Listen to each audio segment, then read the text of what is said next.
Hi guys, this is Gerald and I'm back again. We are back again actually with another episode of What is Your Passion? And today we're here with this special guest, Plaxi Gua, who's a functional health practitioner. But I'm going to let her introduce herself. Plaxi, talk to us. Hi Gerald, thanks for this opportunity to share what I do and what I love to do. So basically I have got a medical background. I worked in academic and in private hospitals here in South Africa and abroad, working in radiology and doing all sorts of radiological examinations, but it was just a change in my health that made me change profession. I got very sick and nobody could figure it out. So then I changed career, went and started nutrition, functional medicine, nutrigenomics. So basically I combined my knowledge from having worked with sick people in the hospital for almost 2 decades, and together with nutrition and functional medicine.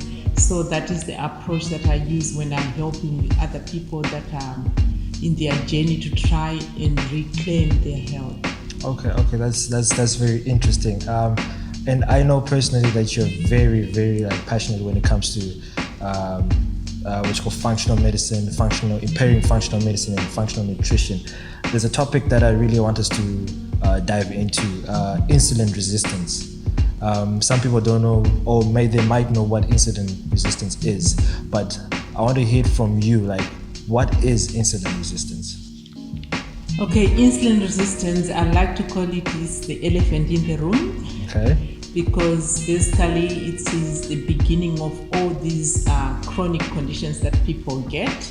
So insulin resistance is actually a coin with two sides. Like there's this scientist, Dr. Ben Beckman, always say it is a coin with two sides. On the one side, you've got insulin resistance. Okay. What that means is that most of the cells in the body, they are not responding to insulin. Okay, so insulin is a hormone that gets produced by the pancreas, and its job is to actually escort sugar into the cell, because the cell needs sugar to make energy. So you get a situation where the cells are no longer responding to this hormone called insulin. And on the other side of the coin, we've got what's called hyperinsulinemia. Basically, there's too much insulin. But the problem is that when we have this condition where we've got too much insulin in the body, that's the beginning of disease, that's the beginning of pathology. Okay. So that's what insulin resistance is. Awesome. Okay, so who gets insulin resistance? How prevalent is it, and how do you recognize that you have it? Insulin resistance typically happens in adults. Okay. As we get older, usually as you approach our 30s, we become more insulin resistant, but we're beginning to see it even in children because it's very much related to the diet. So it happens mostly in adults, and it can be very difficult to recognize insulin resistance if you're just going according to tests, because most of the traditional doctors don't actually check the level of insulin in the blood. Okay? Is it? Yes. Okay. What they check is the sugar levels, but the biggest shortfall there is that by the time the sugar is very high, the insulin has been high for a long time. So insulin then is working very hard to bring this the sugar into the cell. But now you're not checking insulin, you're just waiting for the sugar to get high. And you can look at a person who is insulin resistant, and you can already tell this. One giveaway, if there is a lot of weight around the waist, a big tummy, invariably it comes with something called fatty liver. So if you've got a big protruding tummy, that's a sign that somebody is insulin resistant.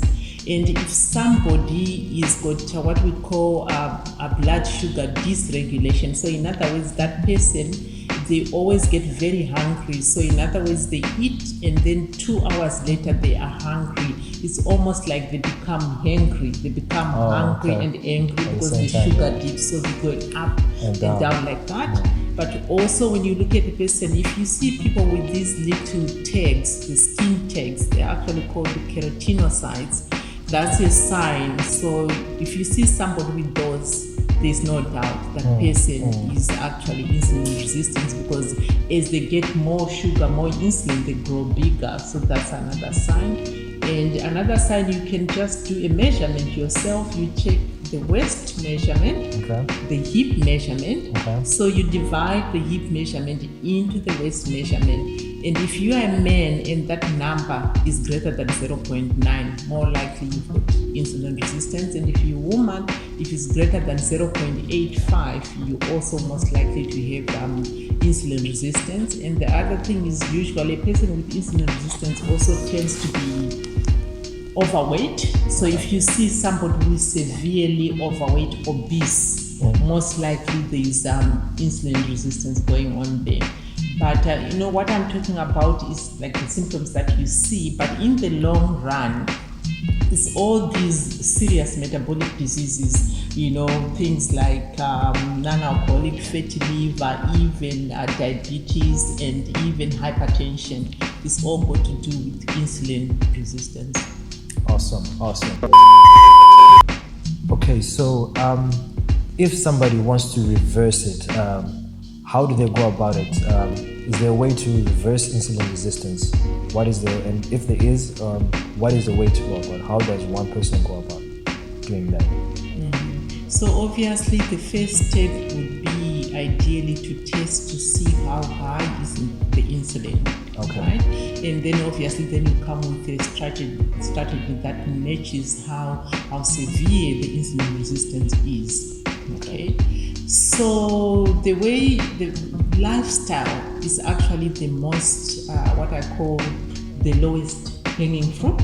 Okay. So you need to change your lifestyle, because what causes insulin resistance is usually a diet that is very high in processed carbohydrates.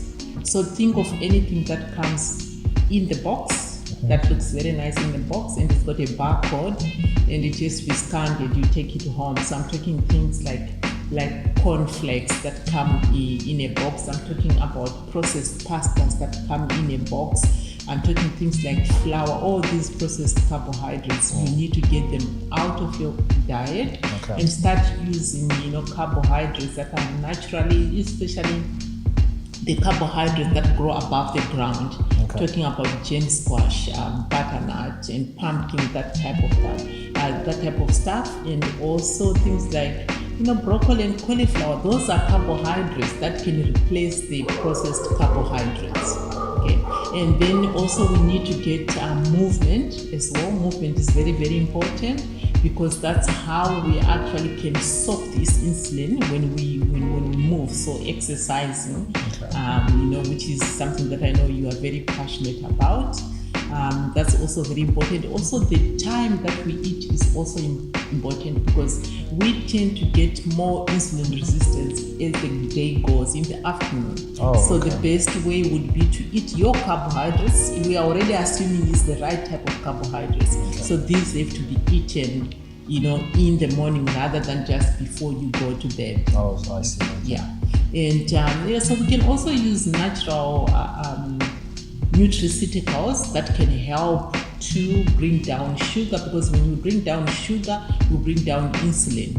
Okay, because they work hand in hand. So we use things like bioberberine, we use fenugreek, we use chromium. So there's a lot of things that we can use to help insulin resistance, but the main thing is the carbohydrates, the processed carbohydrates that need to go. There's no compromise about that. Those have to go. What about so you said the person has to go with the carbohydrates that are from on top of the ground, basically, like the vegetables, right? High fiber. So let's just say, what about sweet potato or normal potatoes? Because that's also not in it's not packed, right? So let's just say somebody says, I'll take everything out, but I'll keep my sweet potatoes, I'll keep my normal potatoes. will that person have progress when it comes to insulin resistance? Well, it depends where they're coming from. Okay. So if they've been eating processed carbohydrates from the packet, yes, they will see improvement. It also depends on how insulin resistant they are. So sweet potato is a far much better choice. Potatoes a better choice if you compare it with pasta that's processed in a packet. So that's a far much better. But so there's a lot of nuances that we obviously cannot go into in this episode. But for example, if you were to wait for your potatoes to become cold instead of eating hot chips, you boil your potatoes, you leave them to cool down, they become resistant to starch. So that means they are no longer going to spike your insulin. So those are good carbohydrates because they are natural carbohydrates. Okay. But sometimes the person has become so insulin resistant that sometimes we even think of cutting the carbohydrates drastically and even let that person get into what's called ketosis, where we cut out all the carbohydrates and the body switches from using carbohydrates as a source of energy to now using ketones that the liver makes ketones in the absence of insulin, which actually happens when there is these processed carbohydrates, because they are the ones that prompt your pancreas to produce a lot of insulin. Oh, that's great. Awesome.